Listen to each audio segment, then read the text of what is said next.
guys, so I'm in the corner, so you know what that means. Wait, what does that mean? You know when it's corner, it means it's serious talk, but I'm not sitting down because ain't nobody got time for that. Alright, so I'm a very terrible person and have not updated you on my eating disorder in a long time. Now, I'm completely recovered. Come on, guys. A lot of you have been like asking me, do you still have an eating disorder? Yeah. I wish it would just disappear overnight. I wish I could just snap my fingers and I can snap my fingers and turn into a unicorn, but I cannot snap my fingers and lose my eating disorder. What I really wanted to touch light on today, regards to my eating disorder, is sexual identity and kind of like sexual drive. Sexuality is a beast, a sexy beast on its own. Like, I feel like most people growing up struggle with their sexuality or how they want to express themselves sexually. It's a mystery to some, still, me. We all have a lot of sexual shit to deal with growing up, and then you throw an eating disorder in there and it's like, what the fuck? Okay, so some people when they have eating disorders, they become very promiscuous. They use it as another way to like harm themselves, or they just are insecure and they just go sex, sex, bang, bang. That's obviously me. Promiscuous girl. No, I am a prune. I am a pruny prude. My vajayjay is a shriveled up prune. I'm not kidding around. Pre-eating disorder, I was definitely a wild child. Granted, I got my eating disorder when I was 8. As I said, I was one of those kids that made songs about hot dogs. When you have an eating disorder, it takes a lot of emotion and life out of you. And I literally have like no sex drive. I do not have a libido. Like, yeah, I find people attractive. I don't get turned on. I literally am kind of like asexual. Is that the word? I don't really care. I don't care. And I wish I did.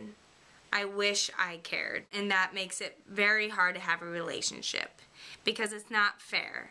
It's not fair to someone else. It's honestly not fair to someone else to be in a relationship with someone with an eating disorder, because ultimately you're kind of in a relationship with an eating disorder. You're in a relationship with two people. Like, it's okay to be confused. Most people spend their lives trying to find out who they are and then find out who they are with their wieners. A lot of people do use that. A lot of guys use that as a compass. Like, where's my wiener pointing? That's what I wish I had a wiener compass. No, I don't. Anyways, I'm really not prepared to talk about this, but I was like, well, I have a fancy outfit on. Also, do you see this? It says I am enough. Because you are enough and I am enough and I am beautiful and you are beautiful. Anyone who is unsure about who they are in a sexual way, they shouldn't be embarrassed or afraid about that. It's all about self-discovery, and you shouldn't be embarrassed about who you like or what you like. I don't know what or who I like because there's nothing there really. And to be honest, I'm almost afraid for when it does come back, because I feel like it's gonna be a rager. Feel like it's gonna be really crazy. I'm gonna have raging boners. I feel raging boners, and I'm sure a lot of people with eating disorders or any disorder are confused, like, why don't I have a sex drive? Why don't I feel anything? Why am I not tingling down there? Wow, this is weird because my dad watches these and so do a lot of other people. Okay, maybe I shouldn't talk, whatever. Shit needs to be said up in here. In this corner. And I feel like the light is getting weird. It is, isn't it? I look weird, don't I? The reason why I'm talking about sexuality is someone asked it for the KD collab, the collab with my therapist. That will come out, I promise you.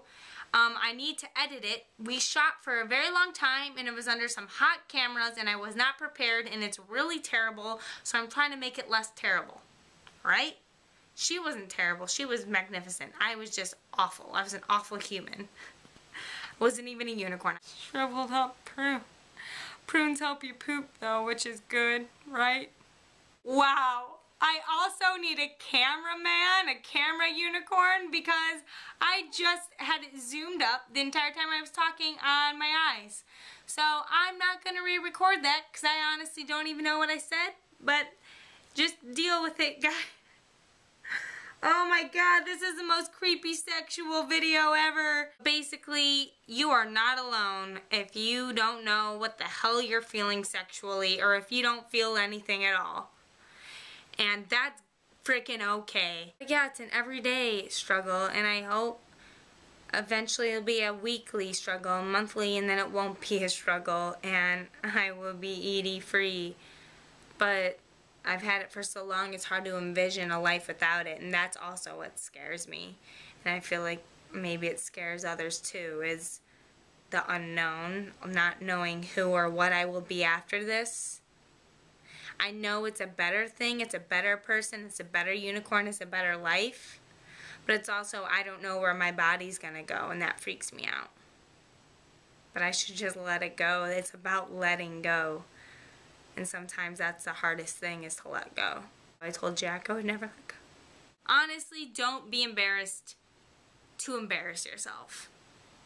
To be who you are, to be awkward. In bed or out of bed. Whatever. Shagadelic, baby. I also created a word called swagadelic. I'm feeling pretty swagadelic. I wish I was feeling shagadelic. I'm a douche, I'm a douche, I'm a douche. Swagadelic. Swagadelic. Swagadelic.